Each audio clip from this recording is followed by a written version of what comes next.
un petit texte d'actualité sur NHK News Web Easy pour découvrir un petit peu ce qui se passe au Japon dans la langue du pays.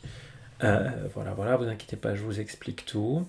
Et si vous aimez bien ces vidéos, un like, un commentaire surtout, un follow et partagez ça avec vos amis. Et n'oubliez pas que je suis disponible pour vous donner des cours si vous en avez besoin. contact@johnnyhongo.com. Voilà. Donc, qu'est-ce que c'est que cet article? Alors, Kagawa-ken. Donc déjà, on est dans le département de Kagawa. Kagawa-ken. 外国人と一緒に雑煮を作るイベントがあった。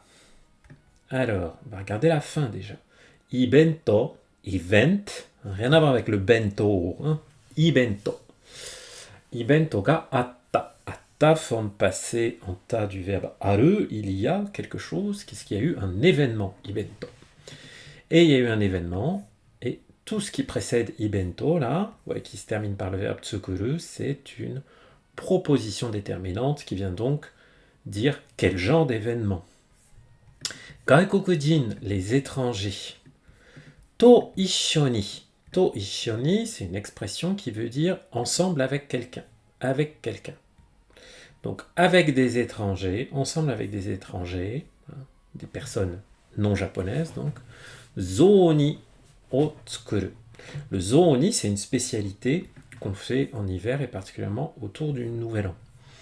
Zoni o tsukuru. Tsukuru, fabriquer, faire quelque chose. Particule o qui indique l'objet, le complément d'objet direct de tsukuru.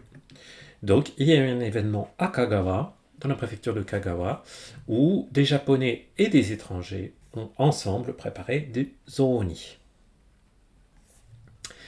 Kagawa-ken Sakai-deshi de 14日、外国人と日本人が一緒に雑煮を作るイベントがありました。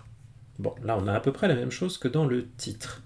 Sauf qu'on nous précise qu'on est dans la ville de Sakai-de. Sakai-de-shi, la ville. Ce shi là c'est la ville de Sakai-de. Et qu'on était le 14 décembre. Gaikokujin to Nipponjin. Des étrangers et des japonais. Ga, parce qu'on a la particule ga après ce groupe des étrangers et to, des japonais. Ga, qu'est-ce qu'ils ont fait? La particule ga qui nous indique donc le sujet. Ishoni zoni o tsukuru. Ils ont préparé ensemble du zoni. Ibento, donc un événement où des japonais et des étrangers, bref, vous avez compris. Zoni wa shougatsu ni taberu ryori de yasai ya mochi nado ga haita soup desu. Le zoni, shougatsu ni taberu ryori. Ryori, c'est un plat.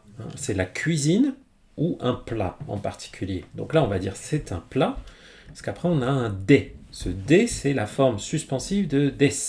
C'est des, mais on dit quelque chose après. On dit c'est un plat, et puis. Et comme d'habitude, là, on trouve une déterminante. Donc, c'est un plat qu'on mange, taberu, au jour de l'an, shogatsu, au nouvel an. Et yasai ya mochi nado. Donc, les mochi et les yasai, les légumes, qui sont reliés par la particule ya, qui veut dire et puis, entre autres. Donc, des légumes et des mochi, entre autres, nado. Ga haita soup desu. Donc c'est une soupe, soup desu, et là encore on a une déterminante. C'est pas pour rien que je dis souvent à mes élèves, et je vous le dis aussi dans ces vidéos, les propositions déterminantes c'est probablement le point de grammaire le plus important de toute la grammaire japonaise. C'est vraiment le truc qui fait qu'on arrive... voilà. Enfin, c'est surtout le truc, tant qu'on l'a pas craqué, on peut pas comprendre des phrases un peu complexes. Donc, yasai ya mochi nado ga haita soup desu. Ce sont des soupes dans lesquelles il y a, haita, c'est la forme passée du verbe entrer.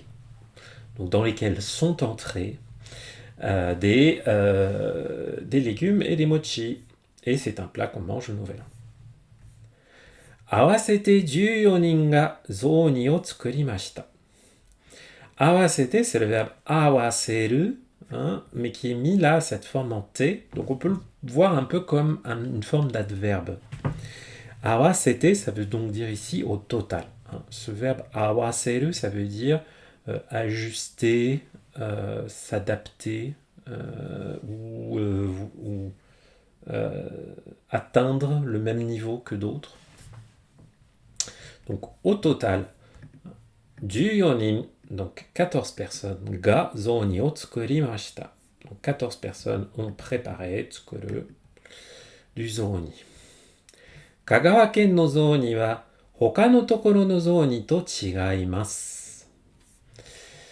Le zoni de Kagawa-ken, attention à ne pas faire de contresens quand vous utilisez la particule non. Hein, c'est pas Kagawa-ken de zoni. Non, c'est le zoni de Kagawa. Hoka no tokoro no zoni to chigaimasu. Là, on a le verbe chigau qui veut dire être différent de. Chigaimasu, la forme en masse, la forme donc polie, présente et future. Donc c'est différent, et c'est différent de quoi?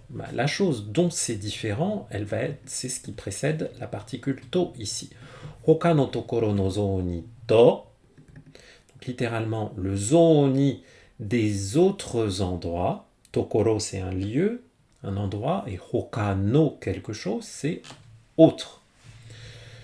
Donc le zoni de Kagawa n'est pas comme ailleurs. Mochi no naka ni azuki de tsukutta anko ga haite ite amai desu. Et oh là là, ça doit être trop bon ce truc, les amis. Mochi no naka ni. Dans le mochi. No naka ni. Naka, c'est l'intérieur, dedans. Donc, dans le mochi. Azuki de tsukutta anko. Le anko, c'est donc la pâte de haricots rouges sucrés. Ce qu'on nous précise ici, d'ailleurs. Azuki, c'est les haricots rouges sucrés, suivi de la particule D qui indique la méthode, le moyen, la manière. Puis après, encore la forme passée de tsukuru, tsukutta. Donc du anko qui a été fait avec des azuki, hein, des haricots rouges, ga haite ite amai desu. Haite ite, c'est la forme en te imasu, te ite, elle-même mise à la forme en T. Hein, donc haiteiru, haiteite, ça vient du verbe hairu, qui veut dire donc toujours entrer. Donc il y a du anko dedans, et c'est pour ça que c'est sucré. Amai, yes. Amai, amai, le goût sucré. Sanka shita gaikokujin no oku ga amakute shio karai zoni o hajimete oishisou ni tabemashita. Donc, sanka shita gaikokujin no oku ga. Oku, ça vient de oi, nombreux. Donc là, on a gaikokujin no oku. Ça veut dire un grand nombre d'étrangers, ou la majorité des étrangers. Et tout ça, c'est précédé de sanka shita, l'expression sanka suru, participer, elle-même mise au passé. C'est donc une toute petite déterminante qui vient préciser gaikokujin. Donc les étrangers qui y ont participé, no oku. Donc la majorité des étrangers qui y ont participé. Amakute shiokarai zoni o hajimete oishisou ni tabemashita. Comme d'hab, on a le verbe à la fin. Donc ils ont mangé, tabemashita, à la forme passée polie de taberu. Et ils ont mangé oishisou ni. Oishisou, ça veut dire ça a l'air bon. Ça vient de l'adjectif oishii, hein, cette forme so qui a l'air. Oishisou ni tabemashita. Donc ils ont mangé de quelle façon? Hein, là, c'est utilisé un peu comme un adverbe, c'est utilisé pour préciser le sens du verbe. Donc ils ont mangé en ayant l'air de se régaler, on dirait nous. Mais pas seulement. Hajimete pour la première fois. Hein, donc c'était la première fois qu'ils ont mangé un zoni qui soit amakute, donc qui soit amai, sucré, mis à la forme kute parce qu'il est sucré et il est autre chose, sucré et shiokarai, salé. Hein. Donc c'était la première fois que la majorité de ces étrangers se régalaient d'un zooni aigre-doux, on pourrait dire. Et voilà pour ce petit texte.